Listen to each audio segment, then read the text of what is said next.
welcome back to episode 2 of the Carvecast. Yeah, thank you, Holly. And we are, like she said, back for episode 2. Thank you to everybody that listened to episode 1. I do realise it was a huge amount of me waffling. 100%, but I don't want to tell you that. Okay, well, anyway, hopefully on this episode, Holly is going to chime in a little bit more, or I'm going to allow her to. Please. And in addition to that, that episode was really just setting the scene as to why I have created this project, and hopefully it makes sense to people now. Not that it's really that important anyway in the long run. Eventually people are just going to pick up episode 25 and just run with it, and they're not going to know any of that. No, yeah. But most of the people that watch the first one will be like my friends, my family, colleagues, stuff like that. So I kind of wanted to tell the story for them because not everybody knows, albeit I have tried to tell as many people as possible. Oh, well, no. But yeah, apologies for that one being a little bit waffly. This one is going to be much more specific. I actually have written out, believe it or not, an entire agenda as to exactly what we're going to be covering on this episode. So you don't have to waffle and you don't have to say in the future episodes. No, Okay. this is our in the future episode. Okay. This is the first one. So we can literally work through my ChatGPT created agenda that I worked extremely hard on from the top. So the first thing we would like to do each week is we're going to do a personal skiing update. So every week we're going to go through and we're going to say, what is your recent skiing update? The strange thing will be is that we already know what our skiing update is. You. Yeah, we're going to do it just for the sake of the listener. Yeah. So, what is your ski update? My ski update is that, when was the last time we went skiing? You went skiing about a week ago, and then we all went skiing. No, where did I go a week ago? Les Arcs. Oh, yeah, of course. Sorry, yeah. So, yeah, I've... How could you forget? I know, wow. That voice definitely peaked the audio. Yeah, so I've just got back from Les Arcs. I did just over a week with my wife for our anniversary. We went to Les Arcs. La Plagne is part of Les Arcs. And we also went to this really beautiful place called Saint-Foy in the Tarentaise Valley. And we also even spent a day in Alps d'Huez. So we did a lot of moving around, but then we did a whole week in Les Arcs because that place is vast. And obviously that will, for the very last time, be on our future episode. A future episode. With Jade, hopefully. Yeah, with Jade, yeah, 100%. So this episode is going to be explicitly in the resort section about...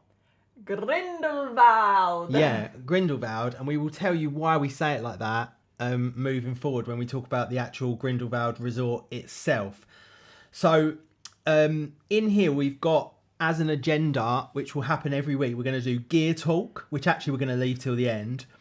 We're going to do ski technique and tips, and hopefully at some point we're going to have people who can actually ski on the podcast, and they will actually be able to give us some real insights and information about true skiing tips. But even then, I do think that there is a place for things that we've learned and things that we've gone through up to this stage that we can add in. But again, I'm going to leave that to a slightly later part of the video.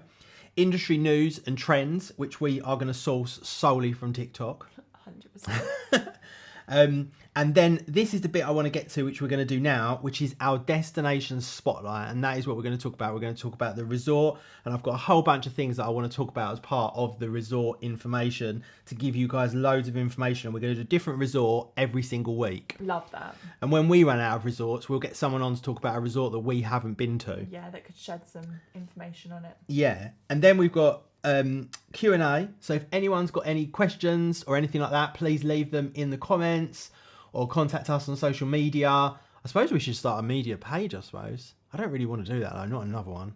But anyway, contact us. You can find us on YouTube at the Carvecast. Leave it in the comments and we will definitely answer it. We're going to engage with the ski community. So if anyone's got any questions in regards specifically to maybe like technique or anything else, we're going to get that answered for you, or we will answer it for you. And then obviously just do a wrap up, tell you what we're going to do next week or next episode etc, etc, etc. Try and convince you into subscribing, following, liking, and all that jazz as well that I haven't said for a very long time. So let's start off with what I am calling Destination Spotlight. And we should have a jingle. Destination Spotlight. Yeah. So let's start there. So I've written down these things. So as part of the Destination Spotlight, we've got these various sections. So I think we should start with, and this is not actually part of anything specific to Grindelwald specifically, but I think we should start off with, how do you choose a resort? Really by recommendation, or the web, looking on Google, or ChatGPT if you're in this day and age. Yeah, you'd be amazed actually what ChatGPT knows about skiing and ski resorts. And you can ask it to plan on holiday and it will literally plan a holiday for you. It will. But let's say, for example, because our very first ski trip as a collective was in Grindelwald just over 13 months ago. And if you want to hear that whole journey and you haven't, go back to episode 1 and you'll hear the whole information about it, where I waffled on continuously about the entire thing. So there's a lot of info in that episode. But for this one, let's just talk briefly about how, like, for us, Grindelwald came about because of the whole story I told in episode 1. Yeah. But actually, if you just decided that you wanted to go on a ski trip, and the reason I bring this up is because I did a poll on my Instagram today that said, in fact, I'm going to look at it right now. Oh, yeah. That said, because I've been posting so much about skiing, which I know a lot of my followers find annoying, but I do it anyway, how many people have actually been inspired to try skiing for the first time? And 81% of people, which is actually hundreds and hundreds of votes, 869 votes, said yes, and the other 19% said no. So that's a huge amount of people, and I'm guessing the vast majority of those people haven't been skiing before, because I said for people that have never been skiing before. Well, you think about all of our friend group. Literally everyone you've had an impact on to try skiing, except Annie. Yeah, Annie, you are on the list. She definitely would never watch this, but you are definitely on the list. And actually, even Annie has messaged me a couple of times and said, "Oh, this really makes me want to go skiing." So the reason I bring this into the to this section of the show, the Destination Spotlight, is because if you're a beginner and you want to try skiing, like the 81% of people that are on my Instagram that aren't kindly answered my poll, how would you even begin? Now, obviously for them, they could drop me a DM or whatever, and hopefully I'd be able to help them and answer them. But without that real personalised touch, I think it would be really, really difficult to choose, because even now, not now so much, but earlier on when I was picking resorts, I found it really difficult to know what to go, what all of the jargon means and everything else. So what I thought we'd do in this one is try and break down a little bit about how you would make that decision. And then we'll move on to Grindelwald specifically. Okay. So if you're a beginner, which you probably would be, because all of the people that have been multiple times are going to have a much better clue about where they're going, what they want to do, what they want, etc, etc. But if you're a beginner, which I really would like to give a lot of information to people that want to get started, because I want people to feel the way that I feel when I'm on the slope. Yeah, I want them to feel that exhilaration when they see that unworldly mountain environment and the snow and the mountains and the like, just everything about it. Not just from your phone screen. Yeah, and no picture can do it justice. No justice, no. No. My sister, who is not easily blown away, was blown away when we recently took her to Grindelwald about how beautiful it was, and she's seen an onslaught of my photos and still said you can't even begin to imagine it until you're actually there. Yeah. So when you're choosing a ski resort, I think there's a few things that you need to think about, especially as a beginner. The first one is you need really to have an environment where you can immediately get access to beginner slopes. So in the ski world, in Europe, there's there's mainly 3, but there are 4 different main bandings of slope. So we have green, which is like easy peasy, super lemon squeezy. Although actually when you're a very beginner, outside of the nursery slopes, they're not necessarily that easy, which we'll talk about later. Blue, which is, easy, but can vary hugely, which we're going to talk about in this episode about Grindelwald specifically. Red, which is basically quite hard usually. Can be quite vast though. Yeah, Red. yeah, 100%. Yeah. And then you've got black, which again varies massively. In Les Arcs, for example, blacks were all ungroomed. I think every single one of them was ungroomed that I saw. So they were all what we call moguls, which is like the big, like sort of mounds of snow that you have to go around, which actually as a beginner skier is absurdly difficult. Scary. Yeah. But then in Zermatt, for example, most of the blacks are groomed. So there's even a huge variation with that as well.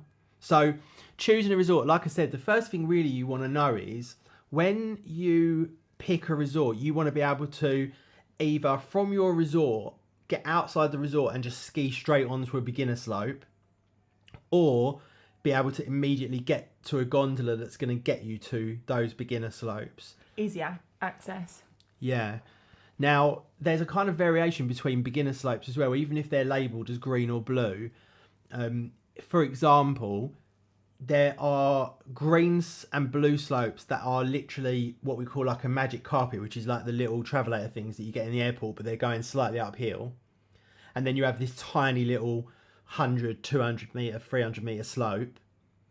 But then, as in like Alpe d'Huez, for example, those greens are actually full-blown runs, but easier ones. But still, as a beginner, you would really have to practice on those nursery slopes first. So I think my first bit of advice is, as we did before we went, is rather than just turning up and having to only use those very beginner nursery slopes, do you know what I'm going to say? No? No. Get yourself as practiced as you can in this country. Oh, I see. Hit the dry slopes. Go to Hemel Hempstead. Yeah. Or Milton Keynes, wherever you are. Yeah. So, my advice would be that you pick a place where you've got those easy access to either greens or blues. In Switzerland, they don't have greens, so it's just blues. But not only that, rather than spending your whole first few days on those beginner slopes that aren't really like runs, if you like, they're just very small nursery areas, much better to do lots and lots of practice in the UK, like Holly said, dry slope or indoor snow domes, which there are plenty of in the UK. We go to Hemel Hempstead. But the outside ski dry slopes are absurdly hard, but also still prepare you very well for the real snow. They probably over prepare you actually, because it's nothing like going onto snow, is it? Those dry slopes. No, the techniques are the same, but it's so much harder. It is so much harder. Yeah, which is odd because dry slopes are significantly slower and like more grippy if you're not on edge, but they are also so much more difficult. You can't explain it until you've been there, really. No, but if you can half ski on a dry slope, you'll do very well on a Yeah. normal slope. So there is that. And actually, the one thing I do like about the dry slopes is that you're outside. I do like that element of it. And there's an amazing one in Chatham, amazing shop there as well. John is the owner. So if anyone wants to go and practice on a dry slope, Chatham is an absolutely fantastic place to do it. Really nice people. And there's a little ski shop there as well with John, who's an absolute great guy. Helped us ridiculously and would help anyone else as well. So yeah, that's a huge bit of advice for me. But yeah, first thing is get yourself as well equipped as you can, because the best thing to do would be able to get to one of these resorts, and rather than being on the little nursery area, which is very confined, that you can actually venture out onto the beginner runs, like a true go up the mountain and ski partially back down the mountain again, rather than just this little loopy beginner area. Because go on, carry on. No, I was going to say also, if you're putting yourself in that environment, that you're surrounding yourself with other ski like people, aka the instructors like Saskia and stuff, they're gonna prompt you as to where would be best for yourself. Yeah, good point. Yeah, so obviously you can speak to the people on the slopes and they will give you really good advice about how to pick. In the ski industry likes to say where they like to go, what they like to do. Yeah, so actually going back to that original point, I think Holly's right. I think the best way to choose is to ask somebody who's got better experience. Yeah, put yourself out there, get in the environment.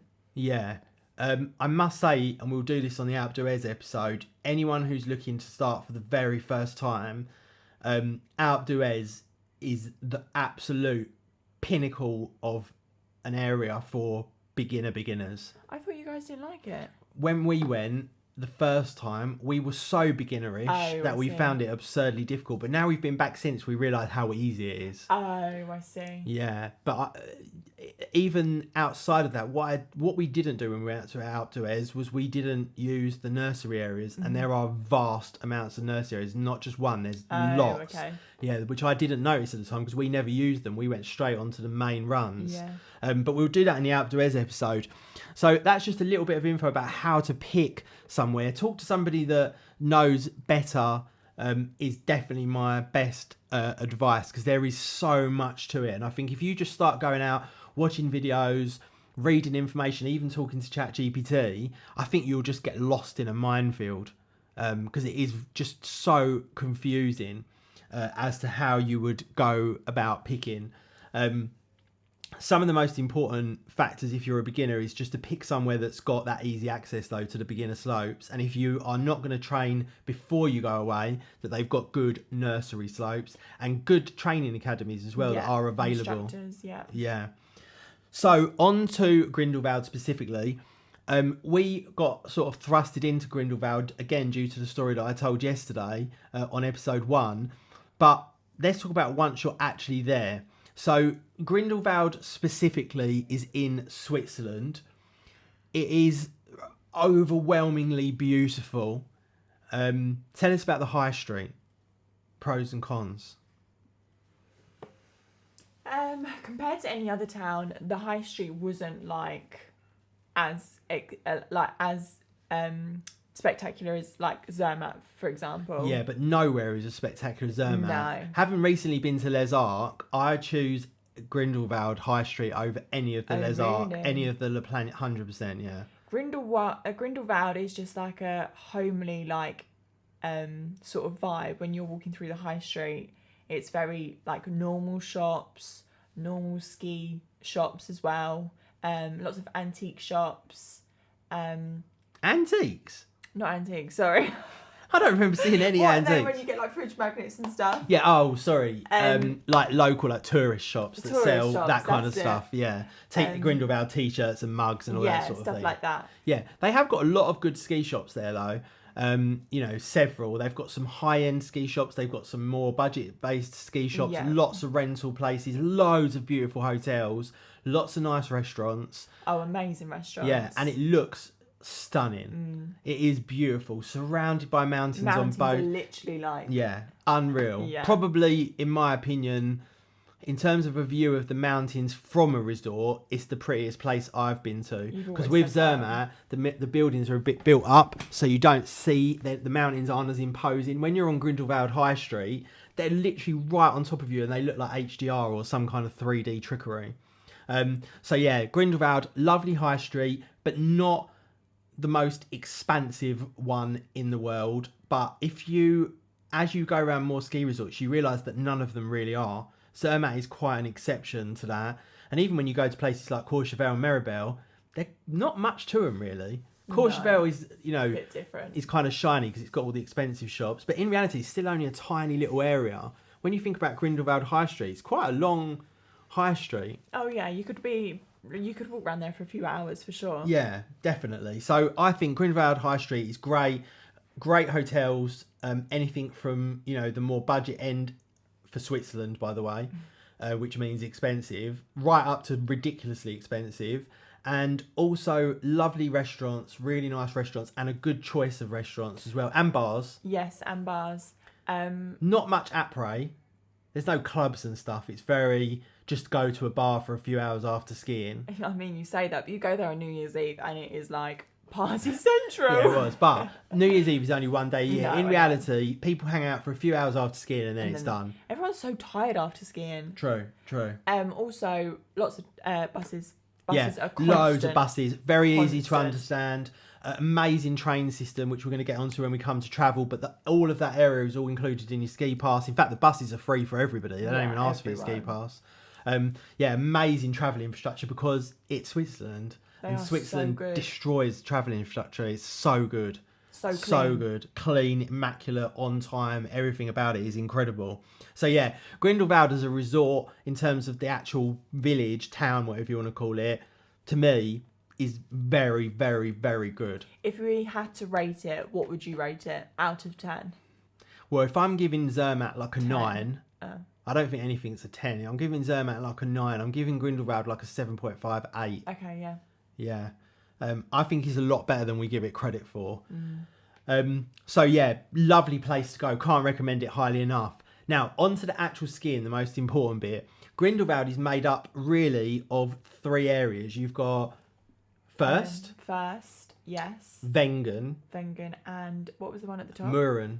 That was the one around the other side. Oh, there's another one as well then. No, that Kleiner Scheidegg is part of Wengen. No, what was the one that we practiced on the first? You know, where Jodie went live? Oh, yeah, no, that's First. Oh, that's Mannlichen. But Mannlichen is also part of the Wengen area. Oh, okay, fair enough. Yeah, so you've got these 3 areas. Muren is about a half an hour drive away.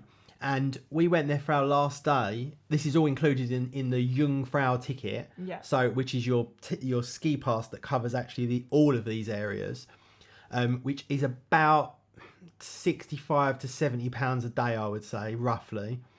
The ski pass covers all of these different areas comprehensively: the lifts, the trains, absolutely everything. Muren is about half an hour drive or about an hour on the train, which is right in the middle of Grindelwald. And we went to Muren and were blown away, weren't we? Muren was beautiful. Yeah. Literally you could ski in the town. Yeah. But the slopes were phenomenal. Like the best snow probably for that whole holiday. Yeah. That place is absolutely stunning. So even though it's a bit of a trip away from the Grindelwald town, if you do go there, please do go to Muren because, wow, that place is off the chart beautiful. They had slopes for kids as well. So do you remember we took Lila on the the little fun park? area? Yeah, unreal. The little village that you can ski through is like something off of a Harry Potter movie. It's stunning. The slopes just beautiful, like ridiculously stunning. I can't even think of another word. And you'll go on the steepest cable car. You will. Well done. You will go on the steepest cable car in the world. In the world. In the world. Yeah. So you will do that, and it is phenomenal. This thing, once it takes you up at like this angle, yeah, it's absolutely absurd. And when you get up there, it's just honestly, I can't even explain it to you how beautiful it is. It's just off the chart, a whole nother level. You know, if I had to put numbers on just beauty of the resort, the slopes, everything, that place is a 10. It's quite small, so you're limited in terms of how many slopes there are, how many blues, how many reds, how many blacks especially. Well, that place did have a lot of blacks though, because it had lots of off-piste, didn't it? But yeah, for the blues, no, very quiet. Very quiet. Can't recommend that enough. Yeah. Now, First is unreal. Bittersweet. Yeah, if you are a beginner and you can ski parallel confidently. Yeah, but you're still pretty new. You would go straight to First. Yeah, and just lap that run. Yeah, and lap it. Yeah, you go straight up on that lift over. I can't remember what it's called now. That very first lift, you go up to the top, and you lap it all the way down. First is beautiful. I remember we on our first ski trip, you had a lesson, I think, for the morning or something, and us lot, we just lapped it and lapped it and lapped it the whole morning. And by the end of it, obviously, because it was our first ski trip, we wasn't very confident. By the end of it, we was very confident going down it. Yeah. Now, to give some context to this as well, when we first went to Grindelwald for the first time, even though we'd done a little bit of training on the dry slope before, we still could only ski 2, 3, 4 of the blue runs in Grindelwald. Grindelwald is not the best area for someone who is any form of beginner, really.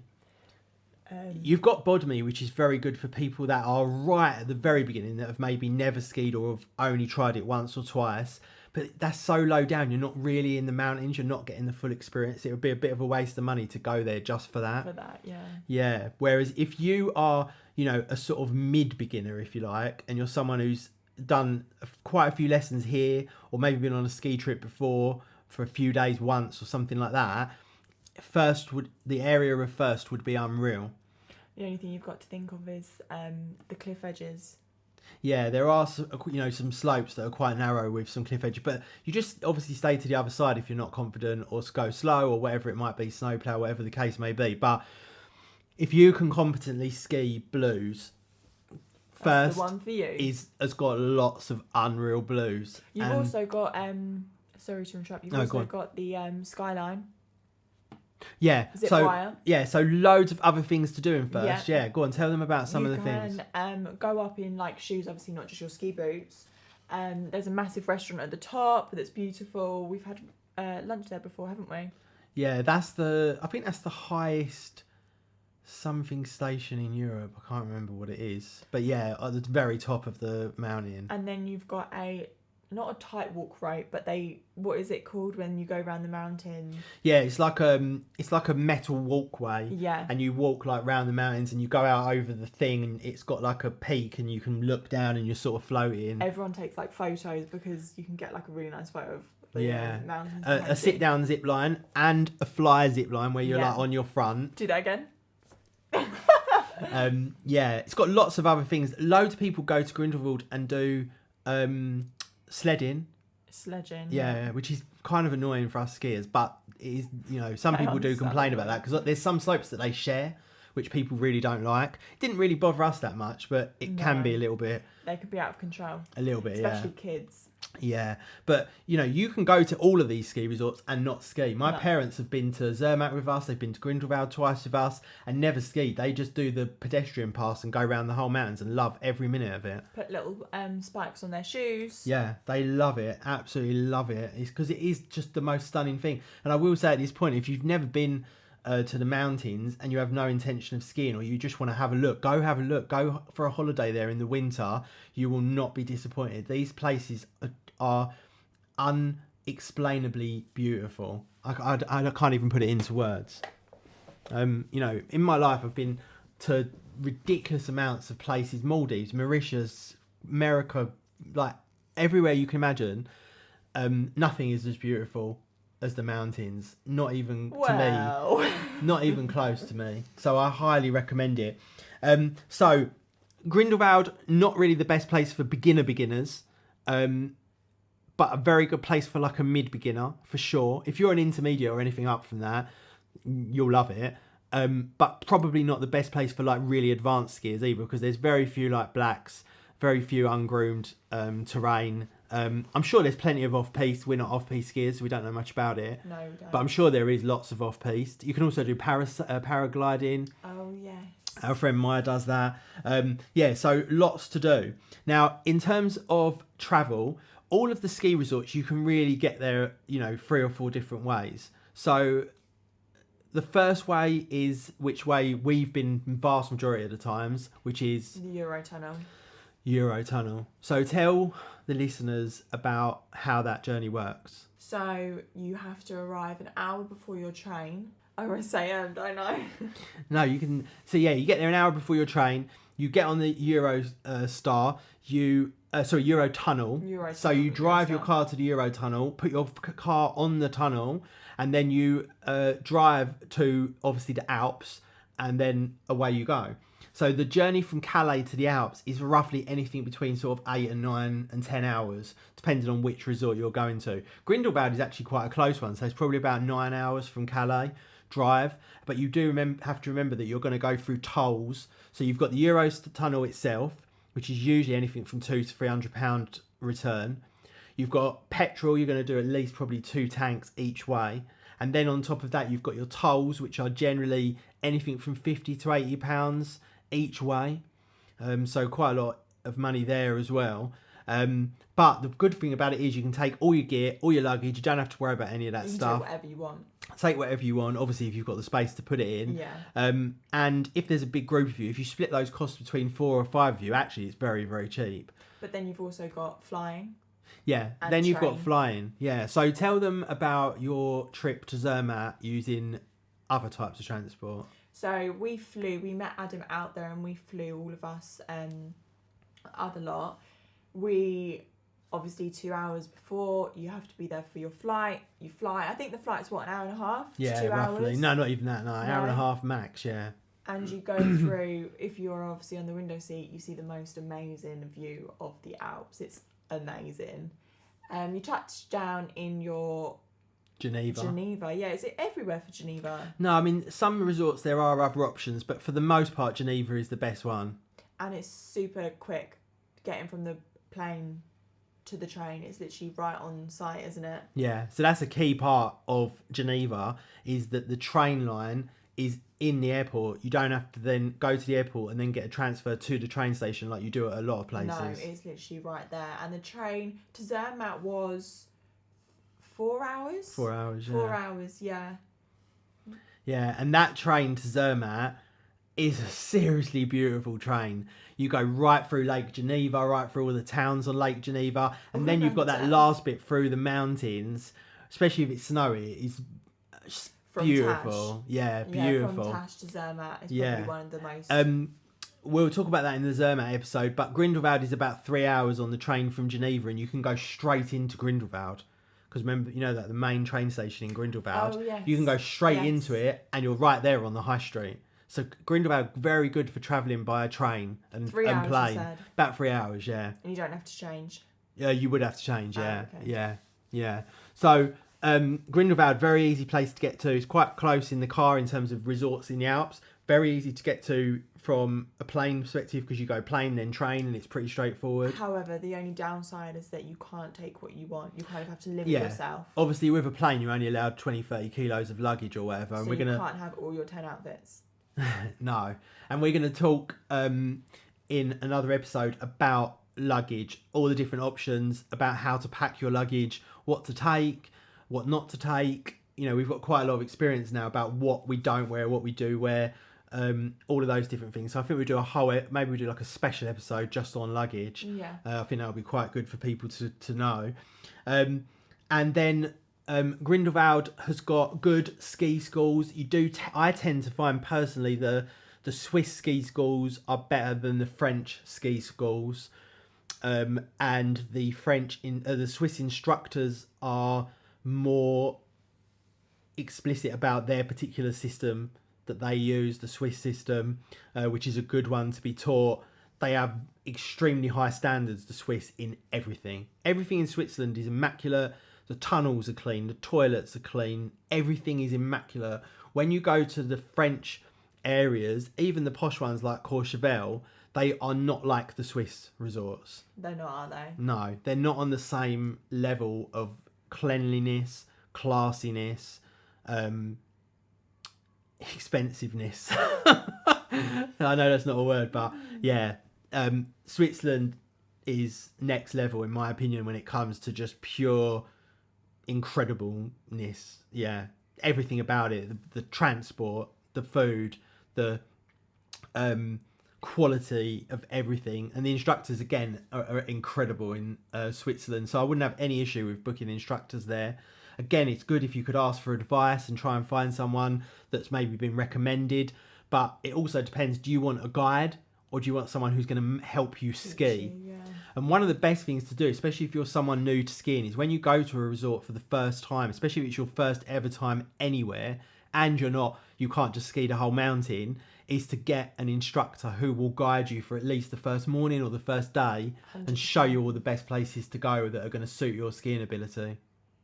Yeah, I mean, we would have been lost, wouldn't we, without like Maya? We'd have been so lost without Maya. Yeah. So that's another important thing as well, is to set up your teaching, your lessons before you go. Yeah, you do not want to turn up and do it. In terms of equipment, we'll just touch on it quickly, but if you're very, very new, I would recommend that I think the best way to do it in terms of money is to buy your own clothes, especially your own base layers, and we'll talk about clothing and stuff on another episode, but your sort of thermals, if you like, and then hire your boots and skis. If you can have the budget to buy your own boots and get them fitted professionally, not at like certain places, but professionally, and we'll talk about that in another episode. If anyone does want to get boots, by the way, Billy at Ski Bartlett, he's the man for boots. If you're anywhere, around that area, and even if you're not and you're getting new boots, I would tell someone to drive hours to go to someone like Billy. You did like him, didn't you? Yeah, he's unreal. He's done wonders for your shoes. Yeah, he's unreal. Yeah, Shoes? whole nother level. Boots. There's very few people in this country that can fit boots like he does, and it is so important. It's the single most important thing in the whole of skiing is that you get the right boots that fit you properly. So yeah, teaching. Now, in terms of accommodation, I've always just used Booking.com for everything. So I just go online, find a place, and I just book it. But obviously you've got Airbnb.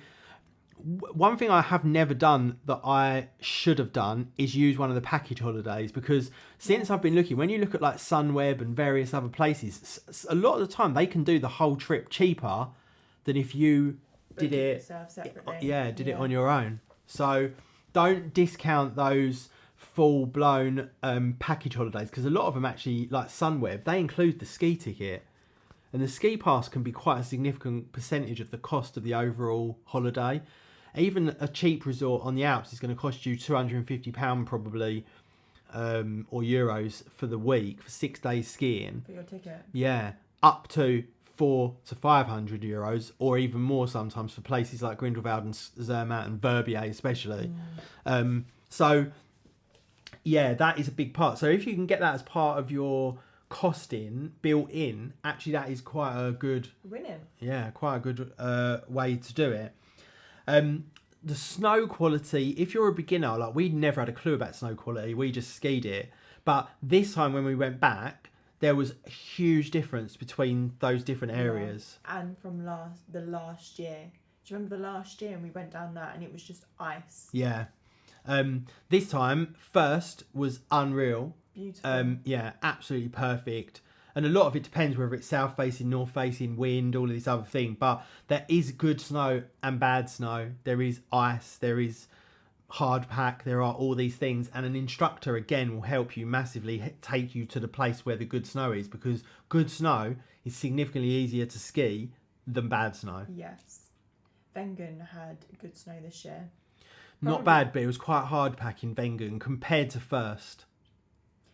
Okay. Yeah, do you remember First had like really good snow the whole time, except for as we went down a little bit and it got brushed off. But yeah, for the most part, the snow in anywhere in Switzerland that's high up is incredible, and Grindelwald was no exclusion. There was plenty of it. We were there like December, which is very early season for skiing, really. Did it snow? I can't remember now.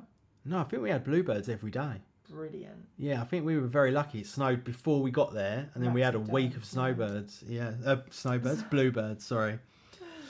So yeah, that's pretty much Grindelwald. Anything else you can think to say about Grindelwald? Parking in Grindelwald is quite easy as well. There's lots of car parks, lots of public car parks, open air and underground. Yes. They're not that much of a rip-off price either. Where the ones where Mike and Jenny stayed at, they really weren't that expensive. I think they were like maybe €10 a day, which I thought was pretty good for 24 hours. Snow chains. Oh, yeah. Okay. Guys, if you're going to drive, you must have winter tyres and you must have snow chains. And yeah, we've been there and not needed them at all. But this time, we couldn't even get out of the drive without snow chains on. So please do not drive there without winter tyres and snow chains, or at least just snow chains. Yeah, and make sure you know how to put those snow chains on. Yeah, make sure you definitely know how to put them on, because we know people, Dad, that balls it up, yeah, and really struggled. So yeah, make sure you know how to put them on. That is a good point, Holly. So on to the next section. In my notes here, I have this section called ski tips. You see how long it is? It's very long. It is extremely long. These are all the little notes that I've put down. I call it keepers. Since you started skiing. Since I started. Yeah. Wow. So at some point we'll maybe go through those, but when go through and say one. Yeah, so you can pick one, I suppose, and we can talk about it. Let's say. Does it even make sense?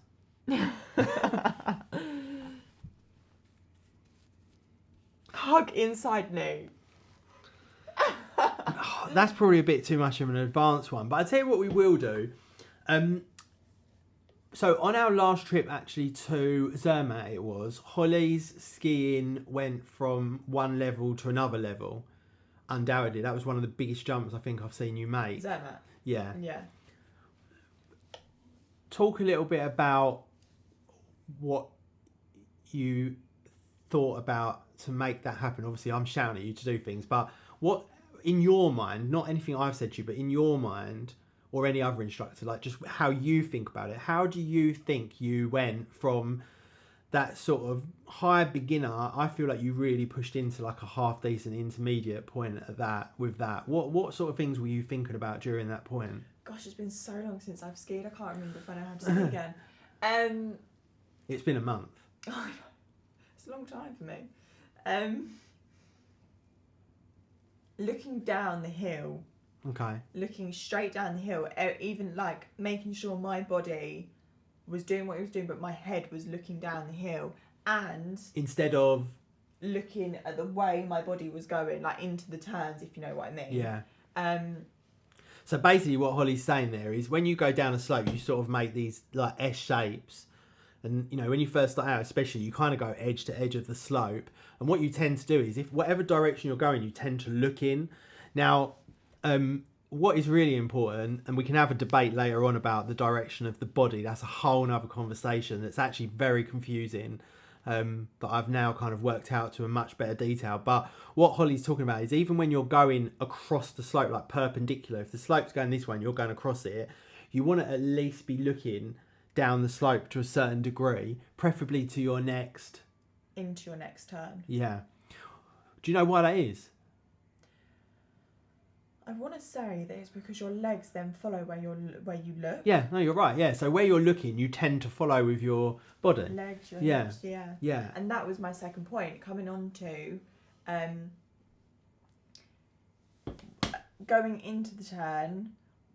I don't really know how to explain it, but going into the turn, I would kind of lift myself up and push myself down the hill, so that... Yes, that's another important thing. You're trying to get your body to travel with the skis down the hill rather than trying to fight that. And go back. Yeah, yeah. So I think that's. I mean, it's not really something for maybe like beginners, No. but those of you that have been, you know, skiing a tiny little bit, that will probably help you quite a lot. And it's it's harder said than done. It's easier to show it as well rather than explain it. Yeah, and some people are listening on a podcast, so they can't even see. But I think the most important thing is it's not even to look down the slope, because actually as you get better and better, even that is the wrong thing to do. You want to be looking into future turns. But I think the most important thing to do is not look at... the floor. Yes, i.e. your skis. Yes. Yeah. When you first start, you're kind of obsessed with looking at your skis, making sure they don't cross, making sure there's a certain amount apart, all these different things. But actually, it's the worst thing you can do. It's the absolute worst thing you can do. And if I could get hold of someone who'd never skied before, and from the very first second they skied, not allow them to look down, that would set them off at so much of a better start than we could. But I don't even know if it's even possible to do that. It's very, very difficult. So, yeah, look like not at your skis and not at the edge of the slope, but initially down the slope. Into your next turn. Yeah, and as you get better and better, into more future turns even. You know, not the next turn, even the one after that potentially. So yeah, looking down to where you want your body to eventually go does make a big difference. That's a good one. And from the journey that you've taken so far in the last year, and Holly is a very good skier, by the way, bearing in mind it's only been a year. What that's like more of a, even though that's very important, there's things that are more important. Tell me something that's even more important than that. What is the absolute most important thing about skiing? Lifting your inside leg and staying on the outside. Yeah, so she doesn't mean lifting it off the floor, by the way. No. She means like removing pressure from your inside leg and putting it on the outside leg. So yeah, outside leg pressure is the pinnacle really of all elements of skiing right the way through, in my opinion. And the better you get that, the quicker you'll become a better skier. So stalk turns are unreal for that kind of thing, which is where you basically stand on the outside leg for the duration the corner. And when we get people on that can talk about this better, we'll talk about all of those things. So yeah, but these are still some good technique tips. Don't look at your feet. Don't look at your skis. Look somewhere down the hill at least. If you can target the next turn, or as you get better, multiple turns even in front of that, incredible. And also, when you do first start learning, if you don't have an instructor, for example, but you want like a starting place, maybe you can go on YouTube or something like that. What you're really looking for right from the word go, even when you're in a snowplow, is the outside leg pressure. And it's very important not to think of it as the uphill ski or the downhill ski, because it's different. It's up at the beginning and down at the end. So it has to be the outside ski. So if you had two people going round a roundabout next to each other on bicycles, the one on the outside that's closest to the curb, he's the outside ski. And the one on the inside hugging the roundabout is the inside ski. Yes. Does that make sense? Yes. Yeah. Or the hole on the donut is the inside ski, and the outside of the donut is the outside ski. Yeah. So all of your pressure during the turn needs to be on the outside ski. So that's a really interesting, good thing to talk about. Now, the next thing I want to talk about is gear. So we've got like a whole selection of goggles in front of us. We don't necessarily need to deep dive into any particular one, but tell the audience your experience of goggles. So I bought my first pair of goggles, which were Apex. I think they were called Apex, and I purely chose them because I liked how they looked. They looked very like a Kimmy K sort of look, and that was kind of what I was going for on my first ski trip. However, got on my first ski trip, and with my helmet, I can't remember what helmet I had, but with my helmet, they were very big, and the whole holiday, after every day of skiing, I'd have a red nose, and it felt like it had been bruised after 7 days of skiing. So, and the quality of the goggles, they were just completely dark. Do you remember looking into them? Yeah. So they look like that. Yeah. So sort of like these, for example. I mean, these aren't like a budget one. These ones are made by Havoc. They make a lot of motorcycle equipment. These are actually quite a decent quality goggle. But I think the key there, from what Holly said, is, and even her and my wife and all of the girls would probably admit to a certain degree, that choosing things based off the way they look is not a good idea. No, with skiing, you can have a certain look in mind, but it must be secondary to function, comfort, form, and everything else. Because like all of us, we pretty much chose our boots based upon the way they look. We chose our goggles on the way they look. We chose our outfits on the way they look, which outfits you can kind of get away with to a certain degree. But everything else, you can't really. You must pick something that is fit for purpose. Now, when it comes to goggles, the most obvious thing is how dark the lens is. And if you have lenses like this that are ultra dark, like I can barely see through this even with that bright light, it's fine if the sun is absolutely blaring and there's not a cloud in the sky. If it becomes slightly cloudy, or especially if the white light goes flat, or snowing or a whiteout, you can't see a thing. And in a whiteout with your goggles off, if I hold my hand there, I can only just see it in certain situations without goggles. With goggles, you got absolutely no chance whatsoever. It was actually quite scary to begin with. Yeah, I don't think we all understood what was going on. I think most holiday I had them off. Yeah, which is not good either, because you can get snow blind, you can get damage for your eyes, maybe not necessarily permanently, but definitely temporarily. We've seen one of our friends get it, and it's not pleasant. So the thing with goggles is it's not just about the way they look. You must make sure that the way they fit around your nose, and I had this as well, I had to cut some of the foam away on my early ones, is if the helmet is at a certain position and they're pushing onto your nose, you can hear straight away. They must fit perfectly over your nose. That's really important. They must fit perfectly around your face so there's no leaks or you're going to get steaming up and stuff like that.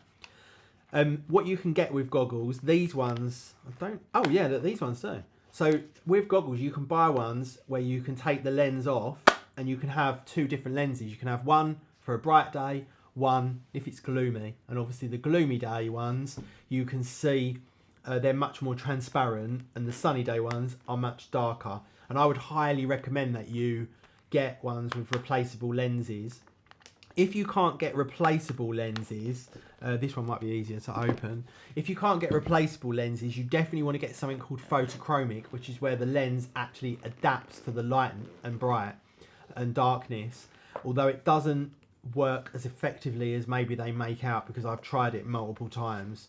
So if you can, get goggles with lenses that you can change off and on, look at the weather in the morning, or put the other pair in your backpack and take them with you. Like if you compare, for example, these two, this one, people obviously who are listening can't see, but I can easily see through this, and you can even see mine. So these are the Smith 4D mags, which in my opinion are the best goggles you can buy, but they are very expensive. Yeah, you switch between the lenses depending on the light, and look at the weather in the morning and decide, and always err on the side of it being darker and choose the brighter goggles. And if it's too bright, turn your head away or something. And if it's a total bluebird, not a cloud in the sky, you can wear whatever you want, really. You know, wear the darkest ones possible. The darker ones tend to look cooler, I think. They do, yeah. So yeah, with goggles, there's another thing as well, which is the goggle helmet gap. So when you put your helmets on, and then you put your goggles on, then you put your helmet on, at the very top of the goggles where it meets the front ridge of the helmet, it's very important that all the way around you have a good seal. Yeah. So what you don't want to do is go online, order a helmet, order some goggles, having never tried the two on together, and just hope and pray that they work, because they might not. You want to go to a shop, try them on, make sure it fits your head. Yeah. And if you buy a helmet that you like, and you haven't bought goggles, maybe like you're budgeting and you're doing month by month or something like that, you're getting goggles 1 month, helmet the next, something like that. When you do go to get your goggles, you must take your helmet with you. Even if you buy it from another shop, they'll be perfectly happy for you to bring it in and try those goggles on with the helmet. You want no gap between the top of the goggle and the helmet ridge where it comes out from the front of your head, and preferably even around the sides of your eyes. You want it all to link in. Yeah. And the best way to do that is to get them both from the same brand. So if you have a Smith helmet and Smith goggles, for example, Oakley helmet, Oakley goggles, you know they're going to fit together. POC helmet, POC goggles, Gyro helmet, Gyro goggles. There's loads and loads of really good quality brands out there that do both. And my recommendation is that you do that. Yeah. But at the least, buy them, take them into the shop, and if you've bought goggles first, which would not be the best way around to do it, then make sure the helmet fits. But the best way to do it would be buy your helmet, then buy your goggles, and make sure they fit together. So after my disaster of goggles in Grindelwald, I let Adam do his research for a couple of months until we was going on our next ski trip. And I bought the Smith goggles, but I bought them in red. Yeah, well, the lens is in red. Yes. But I can't fault them. They are absolutely amazing. Yeah, there's kind of two different types of goggles. You've got these ones which are like cylindrical. If anyone who's not watching won't be able to tell, but they're dead flat, but they sort of wrap around your face. And then you have these types that are cylindrical in both directions, so top to bottom and left to right. And the beauty about the Smiths are that not only is their optics excellent, but because they curve, you get the ability to see downwards a lot more without actually having to look. Whereas with these cylindrical ones, the field of view is great left and right, but down and up, not so good. These Smith ones are, in my opinion, the absolute pinnacle of goggles. Now, since then, I've also tried the Oakley Line Minor Pros. So these are, again, that sort of cylindrical shape. But the difference is with the Line Minor Pro, the reason that I wanted to try these is not because, yeah, they've got the removable lenses and everything else, and Oakley are a great brand, blah, blah, blah. The reason is that these lenses are only one sheet of plastic. So all lenses on goggles, for the most part, are 2 sheets of plastic. And with 2 sheets of plastic, that means you've got to go through double the amount of like lens, which means the optics, the clarity is reduced. Yeah. Whereas with these, it's one sheet, and therefore the clarity on these actually is better than the Smiths. Only a little bit, but it is definitely better. So these are a great recommendation because these are a good 30% cheaper than the Smiths. Still got the removable lenses, great blend, beautiful to look at, triple foam, everything else you could ask for in a goggle. The only thing is they don't have the sort of up and down wrap around, which isn't quite as good. And the other thing I found with these is you can see the nose portion. Oh, can you? More when you're skiing. With the Smiths, I don't see it at all. With these, I do slightly see it, but they're very comfortable over the nose. And for people with different shaped noses, you can actually get low bridge goggles for people that have certain shaped nose. Really? Yeah, this is why it's so important to go to a shop and have it all fitted out for you. If you're in the Kent area, I highly recommend going down to see John at the Chatham Snow Sports Centre, or go to the Captain's Cabin shop in Sevenoaks, who's also been really helpful to us. Amazing shop, loads of stuff in there, loads of knowledge. Absolutely incredible place to go and buy kit from. And if you're an already skier, he services skis as well. Oh yeah, so does John as well. Yeah, John does it as well. Yeah. So, goggles. It's a whole minefield. I think the most important thing about goggles is understanding dark days, light days. Make sure you're checking your weather before you go out for your day. Yeah. Get 100%. interchangeable lenses if you can. The Smith are my favourite personally, and they come with a light lens and a dark lens. Yeah, and the Oakleys do too. I think though they're over £300, whereas the Oakleys are £200. Okay, so slight difference in price. Quite a big difference. But there's loads of other brands that make phenomenal goggles, not even in this budget, like way less than this budget. And actually, if you didn't want to buy a goggle with a removable lens, you could buy 2 sets of goggles for literally like £50 each, or less even, and they're still well good enough. Yeah, but the most important part is that they fit with your helmet. I can't tell you enough the amount of times you see people when their helmet's pushing down, they can't breathe, they're like this all the time, or they've got a big helmet gap that is just a big ski ick. Yeah, and it's cold and you get fogging and it's a real pain in the arse. Make sure you get the right bits of equipment, not the way you want it to look, or at least choose something that is the correct piece of equipment and then choose one that you like the look of, not the other way around. So Q&A, we obviously don't have any questions or anything at the minute, but if anyone does have any questions, if you've got to this far through this video, I'm surprised. In fact, leave a comment down below if you got to the end. The code word is, what can we use as a code word if they got to the end? Ski goggle. Ski goggle, yeah. Write ski goggle in the comments if you got to the end. You can find us on social media, Mr. Tybox123. I am on Instagram. What is yours on Instagram? Holly Richard 6. Holly Richard 6. You can also find me on TikTok, which is where I put most of my ski content. Mr. Tybox, so MrThaiBox. Loads of ski videos on there. I just post relentless amounts of ski videos. And obviously the YouTube channel, the Carvecast. You can find us on Apple Podcast, the Carvecast, and on Spotify. Yeah, Spotify as well.